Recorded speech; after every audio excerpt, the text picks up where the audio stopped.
Hey guys, Doug from Mastt. In this video, if you're watching it, it's because you want this risk register template. So I thought we would just jump straight in, give you a bit of an overview of exactly what this template is, how you can use it. It's probably good to have a bit of an idea as to what risk management actually is. So I'll just take you through a few key steps there.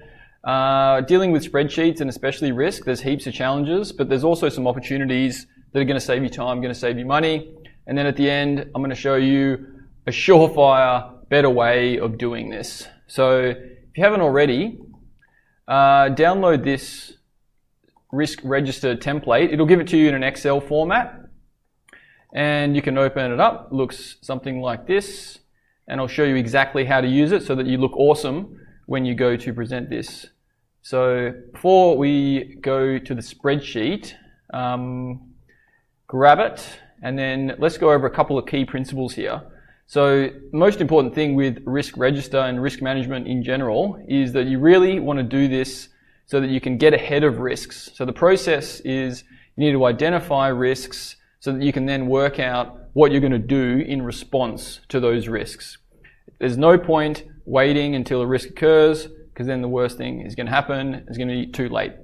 So getting on top of risks actually means creating opportunities. So treat this as both a risk and an opportunity exercise. The risk register is just a database of all this work.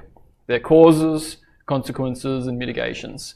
So you might have seen this funny box that everyone has. So this is following a few standards, but essentially you have to have some context. So for us and the work we do, and my background as a project manager, it was all construction. So risks are identified and the assessment performed in the scope of construction. You go through an analysis, an evaluation, you identify treatments, and then kind of bookending this is you monitor and review, hopefully with some cool dashboards, and then of course you communicate with all your stakeholders. So probably a pretty outdated way of visualizing it, but just know that that exists. And then of course everyone's seen this cool matrix. This is a risk assessment where you judge the likelihood of a risk and then the consequences of that risk if it occurs. And so really quick example, context of construction, you have a risk, it is caused by something which then has an impact, and then you can identify treatments. So we might have here a risk of injuries on site caused by falling objects. People might drop things off the scaffold or off the building. So the impact of that is going to be based on a likelihood, which is likely, and the consequence, if an object hits someone, will be pretty severe. So likely and severe means we have a red, very high risk. So what's the treatment? Good idea to wear hard hats. So that's the process. Risk, cause, impact, or treatment. You might hear people talk about risk and then cause, like event. Cause and event are the same thing. And then impact, treatment, consequence, you might hear mitigation or consequence. So there's a few different terminologies, but essentially it follows those 4 steps. That's really all you need to know. Now, when you open up this crazy risk register to go and use it, there's a few pitfalls. So just know that identifying risks is going to be relevant to your context. So you want to get as many people in the room as you can. Definitely don't try and just spash out all these risks yourself. You'll just fry your brain, and risk is also super boring. So getting buy-in is hard, but if you can, have a risk workshop, try to get everyone in the room so that you can identify all those risks. Many hands, in this case many brains, will make light work, and there's also a lot of blind spots, and people have different risks depending on what their role is.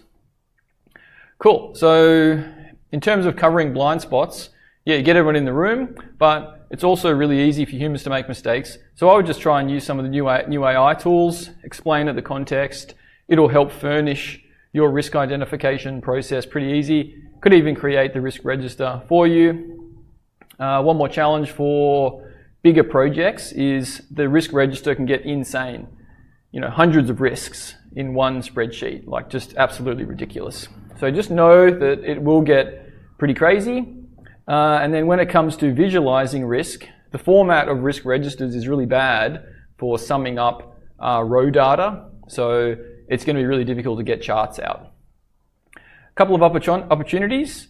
I would really treat this as a way to save time and money. Identifying a risk early and solving it is an opportunity. So when you're adding risks into your register, try to think of it with that view. Avoidance and elimination is definitely the best treatment. If you can avoid a risk entirely, you're going to save that time, you're going to save that money. And if you're really into it, you could move into what I call advanced mode. So this is a blog that I wrote for Mastt, which describes a two-sided risk matrix. So just like you can have really critical and highly likely risks that give us that red, top red, like we did earlier, you can also have really likely and really opportunistic opportunities.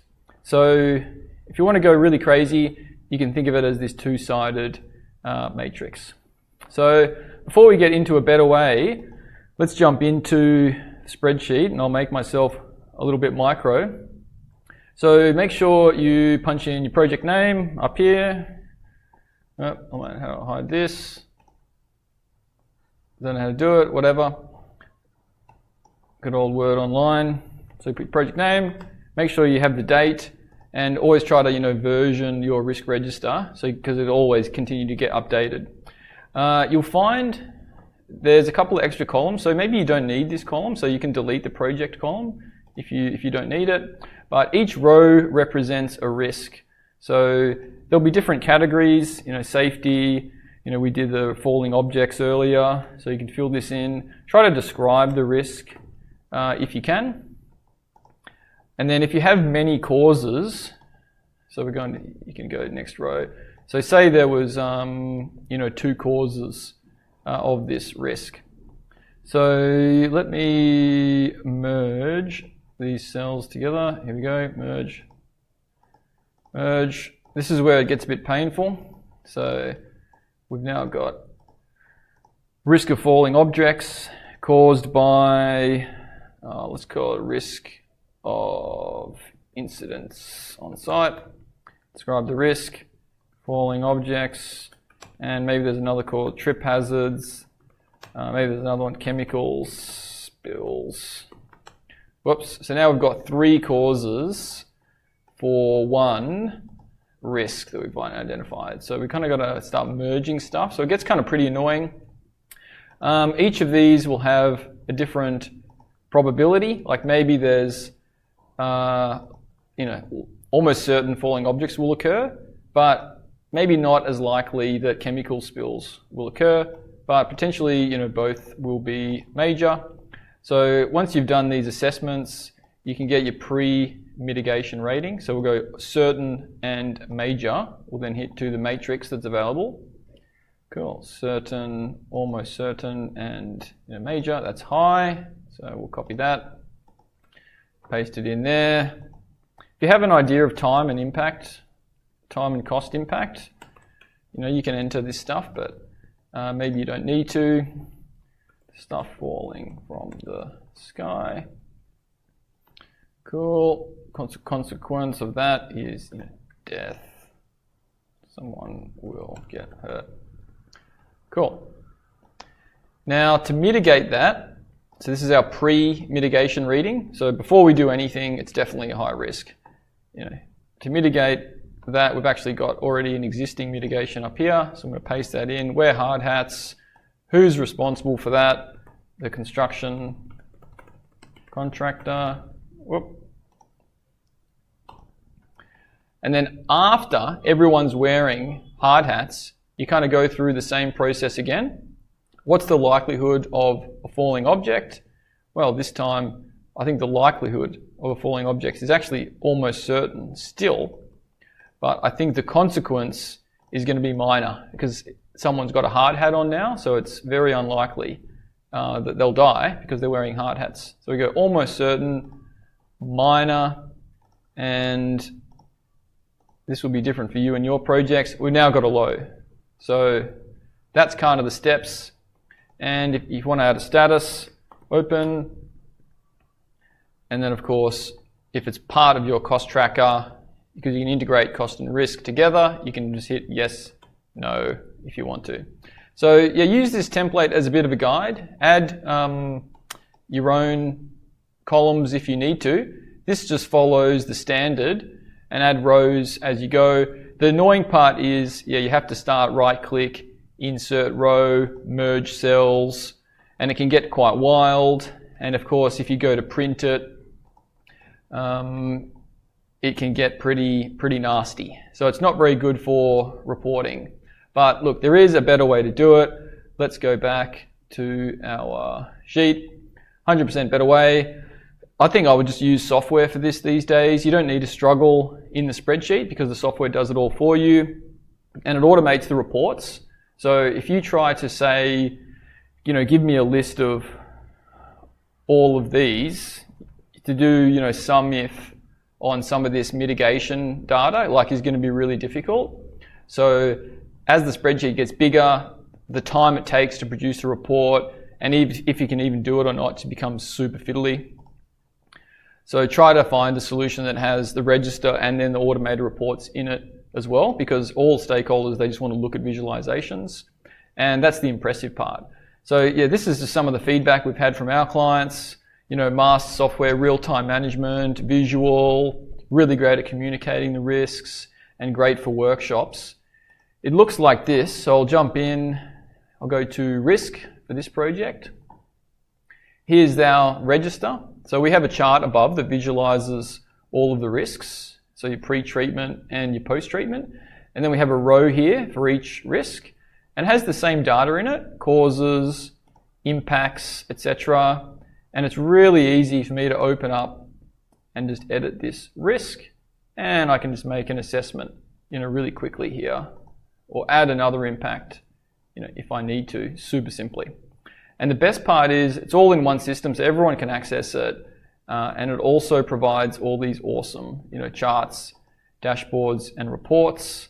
So I'd encourage everyone, you can actually get the spreadsheet out if you need to as well. Like if I download on this spreadsheet here, it'll actually give me, let's open it up. This probably is open up locally. So yeah, you just need to, for the spreadsheet warriors, rest assured, you can still get your crazy risk register in a spreadsheet format if you really want it.